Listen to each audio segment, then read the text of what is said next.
난소암은 이제 크게 그 조직적으로 상피성암과 그다음에 이제 생식세포 기원하는 악성 생식세포암, 그다음에 이제 간사 그쪽으로 해서 이제 생길 수 있는 크게 나눌 수 있고요.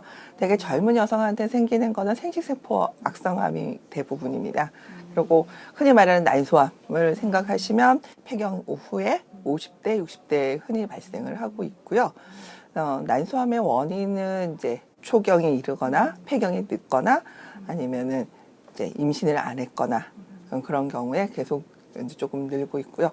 또 다른 하나는 이제 최근 들어서 나팔관의 난관에서 기인해서 생긴다고 생각을 하는 그런 2형, 그러니까 아까 얘기한 1형이고 이번에 2형인데 2형이 훨씬 더 흔히 생기고 있어서 대부분 이제 그쪽으로 이제 초점이 맞춰지고 이제 보통 흔히 말하는 난소암, 그다음에 난소암 수술, 그다음에 항암 치료 뭐 이런 것들이 주로 이제 2형에 해당이 됩니다. 대부분은 이제 난소암은 산발적으로 이렇게 생기는데 가끔 요즘 들어서 이제 유전성 난소암에 대한 관심이 많아지고 관련 있는 유전자는 이제 브라카 BRCA라고 해서 처음 발견된 거는 이제 유방암 감수성 유전자였는데 그런 것들이 이제 난소암에서도 발견이 되고 문제는 이제 과정료가 없이도 생기는 경우가 많아서 난소암 검사로 확진이 되면 이제 거꾸로 브라카 검사를 하고 유전자 검사를 하고 이제 그렇게 해서 가족력을 한 번 더 체크를 하는 그런 경우가 있고요. 또 하나는 이제 린치 신드롬이라 그래서 증후군이라 그래서 대장암 이런 거냐 위암이나 이런 관련 있는 경우가 있어서 유전적인 것도 좀 한 15%, 10 내지 15%를 차지하기 때문에 이제 가족력도 잘 확인을 해야 됩니다. 난소암을 이제 또 다른 걸로 하면 이제 침묵의 살인자 이런 식으로 표현을 하듯이 특히 초기에는 증상이 거의 없습니다. 그러니까 대부분 건강검진이나 그래서 우연히 이제 병원에 왔을 때 발견되는 경우가 이제 일기인 경우가 대부분이고요.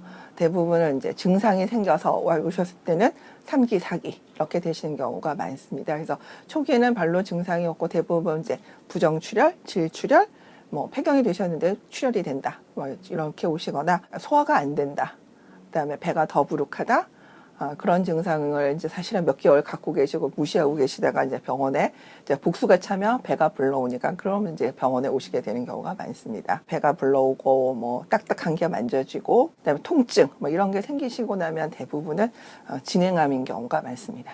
네, 난소암은 기본적으로 이제 수술적 병기를 하고 그 다음에 이제 종양 감축 수술을 시행하게 됩니다. 수술을 해서 수술의 당시의 소견, 그다음에 얻어진 조직의 조직 검사 결과에 따라서 병기가 결정이 되고요. 수술 당시 이제 종양 감축술이라 그래서 최대한 원바람과 전이암을 다 제거를 할 수 있으면 이제 그렇게 시행을 하고요. 1차로 아니면은 이제 들어가서 봤을 때 수술장에서 이게 조금 힘들 것 같다, 아니면 수술 전 검사를 통해서 1차적으로 종양 감축술이 최대 종양 감축술이 힘들 것 같다, 그런 경우는 대부분 이제 조직 검사만 하고 나와서 선행 항암 요법을 한 3차례 정도, 3회 정도 한 후에 이제 단계적으로 종양 감축술을 다시 시행하고 그다음에 항암 치료를 하게 됩니다.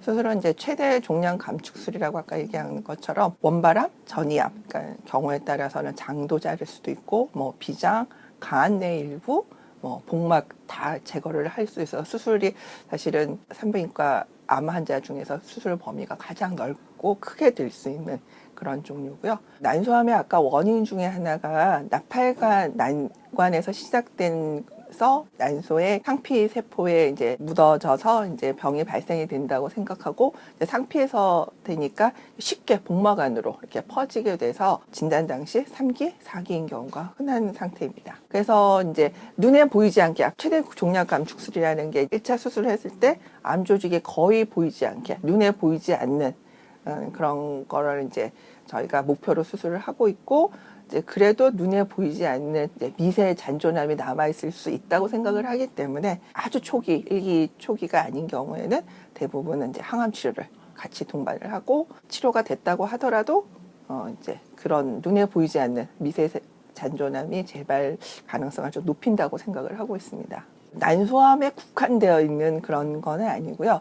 아까 이건처럼 되게 그 진행암인 경우가 많아서 수술 후에 이제 장을 자르게 되는 경우도 종종 있어서 그러면 이제 식사를 소화가 잘 되게 좀 자주 네, 드시고 그다음에 수술할 때 이제 대부분 양측 난소를 다 제거를 하게 되고 폐경 후이신 분들이 많으니까 고지혈증 같은 것도 종종 잘 오고 있습니다. 그래서 흔히 말하는 식이섬유 풍부하고 고단백의 저지방 그다음에 식속사 소화 잘 되게 이렇게 드시고 항암 치료하시는 동안은 이제 날 것 이런 것들이 여러 가지 좀 문제가 될 수 있어서 그런 날 것이라든지 뭐 너무 농축된 음식들 그런 것들은 피하시는 게 도움이 됩니다. 그리고 건강하게 운동하시는 것도 환자분한테 많은 도움이 될 거라고 생각됩니다.